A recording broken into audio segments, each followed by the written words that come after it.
This is Sarcococca or sweet box, or I call it Himalayan sweet box.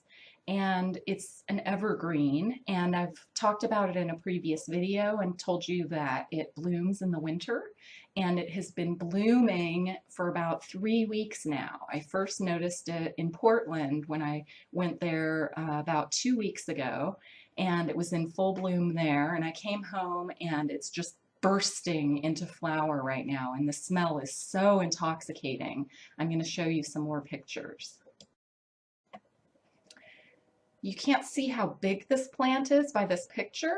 It's got new growth growing up and off the screen, and it's probably about 4 feet wide by about 5 or almost 6 feet tall, maybe 5 feet wide. It's huge. You can't get a sense of it, so I'm going to show you some more pictures. But I have 2 of these in the front. No, I have 3 of these in the front, and they're right by my front door, so the smell is just, I open the door, my front door, and leave it open, and the smell is just billowing in. It's amazing.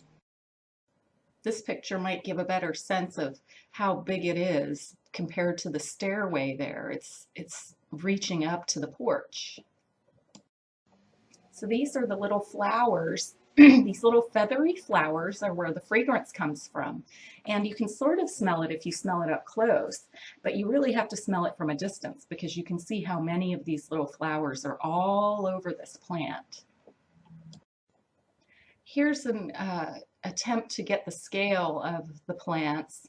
These are about 7 years old, and you see the one on the left, and then there's the one on the right of the chimney. On the far right is my Edgeworthia, which I'll do a video on when it comes into bloom. It's also a winter bloomer that's fragrant. And but behind that Edgeworthia, you can see the Himalayan sweet box is so huge, and it's spreading, and I think it's dropping its berries and sprouting more.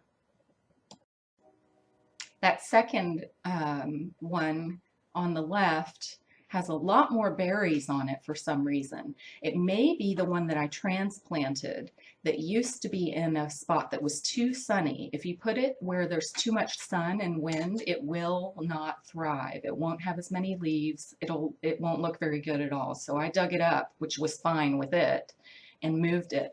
Its roots are very wiry and durable. So you don't have to worry about moving it, and it just is thriving where it's at, but it's got a ton of berries on it compared to the number of flowers and leaves, so that's kind of interesting.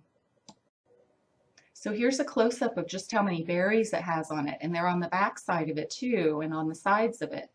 Now these are on, and it also has some new growth with flowers on it, and these berries will drop very easily, propagating themselves, sprouting up new sprouts. In fact, I've grown some more, and I showed in a previous video where I was growing one beside a tuberose in a pot, and it's doing just fine. Like I said, this plant is about 6 or 7 years old, and it's just got a ton of berries on it. This is on the, what side of the house is this on? This is facing east. So it's in the shade for the most part, but it does get some sun. So again, this is an evergreen, and I've seen it growing. I know that it grows in New York because I looked that up for my sister, and it's an evergreen, so it will do well in the winter there, which is amazing. So look into this plant and make sure, unless you want one, that you don't get a dwarf, because I have gotten the dwarfs and they don't grow very big at all. So this is the standard size, and it smells like, I've said before, like a combination of rum and honey, and it's just totally intoxicating. I've never smelled anything like it. It's sort of like pittosporum in the hot weather, if you've ever smelled pittosporum in the hot weather, but this is when you're having the winter doldrums and nothing is growing, and the winter daphne hasn't bloomed yet, and the bulbs aren't sprouting yet, and here is this beautiful sweet box. So I encourage everyone to try it. Thanks for watching.